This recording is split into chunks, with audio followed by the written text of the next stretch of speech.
Hello everyone, welcome back to my another new vlog. और आज के व्लॉग की शुरुआत होती है यहाँ पे टमाटर की चटनी बन रही है, जिसको कि मैं डोसा के साथ सर्व करने वाली हूँ।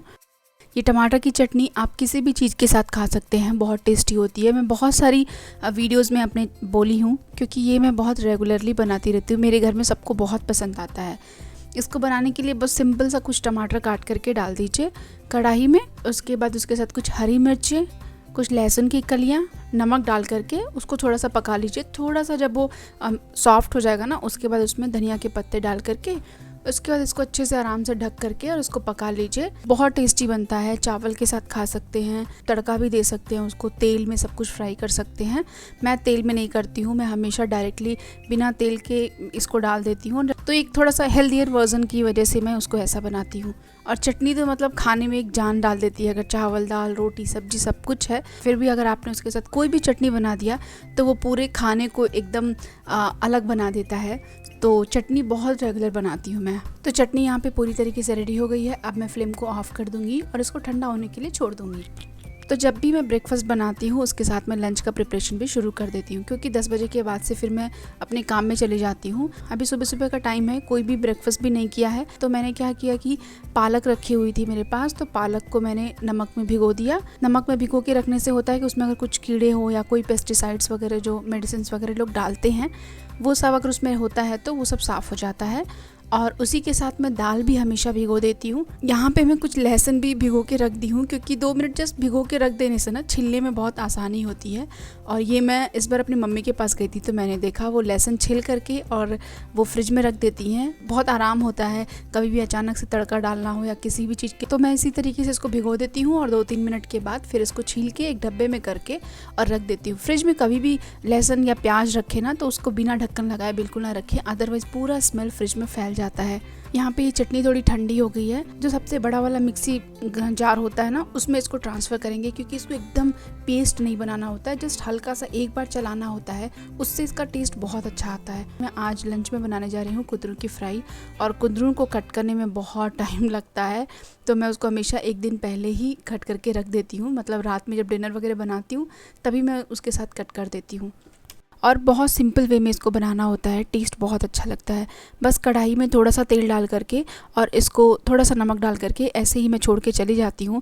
और जब तक मैं अपना काम करती रहती हूँ, इसको कुक होने में बहुत टाइम लगता है, तो इसीलिए मैं सुबह ही इसको बनाने के लिए रख देती हूँ। और जब मैं अपना काम करती रहती हूँ बीच बीच में आके इसको चला देती हूँ। जो सबसे छोटा वाला स्टव होता है ना, उस पर मैं रखती हूँ। एकदम धीरे धीरे पकता है और जलता भी नहीं है और बहुत टेस्टी बनता है।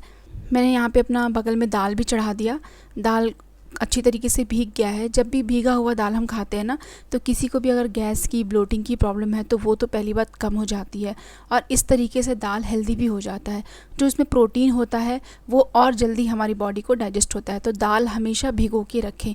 और भिगोए हुए दाल का जो पानी बचता है उसको कभी ना फेंकें, उसको हमेशा ले जाके अपने प्लांट्स में डालें। प्लांट्स के लिए बहुत अच्छा होता है। थोड़ा सा पानी इसमें मैंने डाल दिया है। अब मैं इसमें डालूँगी पालक कट करके, और उसके बाद मैं इसमें डालूँगी ढेर सारे टमाटर मैं इतने में 4 या 5 डालती हूँ, क्योंकि थोड़ा खट्टा वाला दाल अच्छा लगता है हमारे घर में सबको।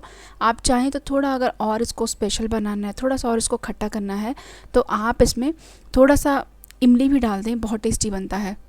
छोटा सा प्याज का टुकड़ा डाल सकते हैं, अदरवाइज़ आप प्याज का टुकड़ा पूरी तरीके से हटा भी सकते हैं। मैं टमाटर डालने के बाद टमाटर को जस्ट बड़े बड़े पीसेस में कट करके डालना है। और लास्ट में मैं इसमें डालती हूँ हरी मिर्च एकदम ऊपर डालती हूँ मैं। हरी मिर्च को ऐसे तोड़ के डालने से ना, अगर घर में बच्चे हैं ना, तो बस इसको ऊपर ही ऐसे रख दीजिए। और जब दाल बन जाती है, कुकर खोलेंगे तो आपको ये ऊपर ही दिखेगा वैसे ही। इसको आप उठा करके और किसी दूसरे प्लेट में रख दीजिए। दाल को अच्छे से मिला लीजिए। बच्चों के लिए अलग से निकालना है तो उसमें से निकाल के अलग कर लीजिए। फिर उसके बाद आप इस मिर्ची को भी इसमें डाल कर बढ़िया से मैश कर देंगे तो दाल तीखी हो जाएगी। और तड़के के टाइम पे तो आप एक्स्ट्रा मिर्ची या मिर्ची पाउडर कुछ भी डाल सकते हैं। तो सबका ब्रेकफास्ट हो गया है और ये चटनी बची हुई है। चटनी में ये वाला हमेशा एक्स्ट्रा ही बनाती हूँ, तो इसको मैं एक ग्लास कंटेनर में ट्रांसफ़र करके और इसको मैं फ्रिज में रख दूँगी।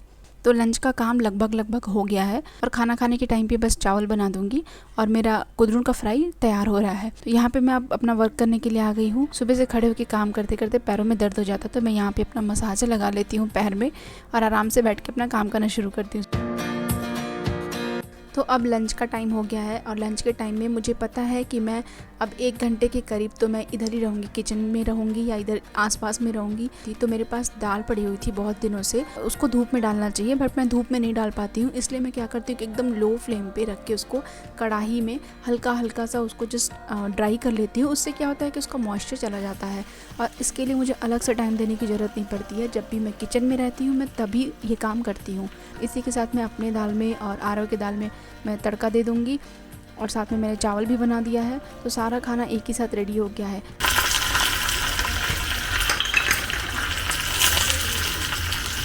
तो यहाँ पे मेरा सिंपल सा हेल्दी सा टेस्टी सा लंच बन के तैयार हो गया। उसके साथ यहाँ पे पापड़ भी है।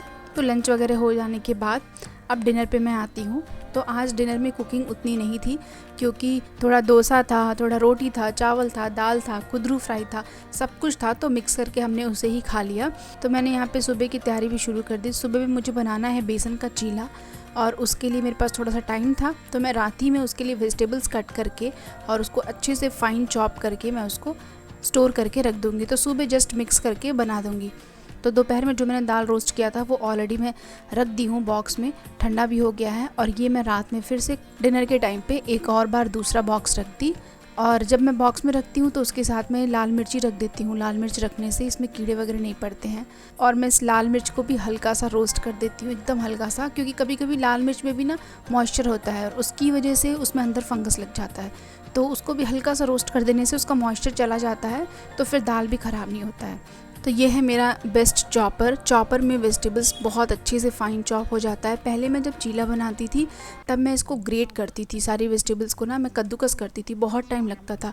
अब मैं इसमें एकदम फाइन चॉप कर देती हूँ, बहुत अच्छा हो जाता है और चीला में पता भी नहीं चलता है। ये एकदम फाइनली यहाँ पे चॉप हो गया है। उसके बाद मैं इसको एक ग्लास कंटेनर में ट्रांसफ़र करके और रख दूंगी। इस तरीके से मैं अपना काम करती हूँ। किचन में थोड़ा सा मल्टीटास्किंग होना पड़ता है, एक साथ 1-2 और काम करने पड़ते हैं और उस तरीके से करने से हमारा कम टाइम में ज़्यादा काम हो जाता है, ज़्यादा टेंशन भी नहीं होती है। थोड़ी थोड़ी प्रिपरेशन अगर पहले से होती है ना तो टेंशन भी नहीं होती है। जैसे कि रात में ही मैंने ये प्रिपरेशन कर ली है तो सुबह उठ के सोचना नहीं पड़ेगा कि सुबह मुझे क्या बनाना है। सुबह जस्ट मैं चीला के लिए बैटर घोल दूंगी और उसमें इसको मिक्स कर दूंगी, प्याज डाल दूंगी। प्याज भी मैं इसी चॉपर में चॉप कर लेती हूँ और टमाटर भी। ये है कि प्याज को हमेशा मैं फ्रेश चॉप करती हूँ कि मैं उसको सुबह सुबह चॉप करके धनिया के पत्ते मसाले वगैरह डाल के इसमें बना दूंगी। सो ये था मेरा आज का कुकिंग ब्लॉग। होपफुली आप लोगों को कुछ तो इसमें से आइडिया मिला होगा, पसंद आया होगा। Thank you so much for watching. Bye bye and take care.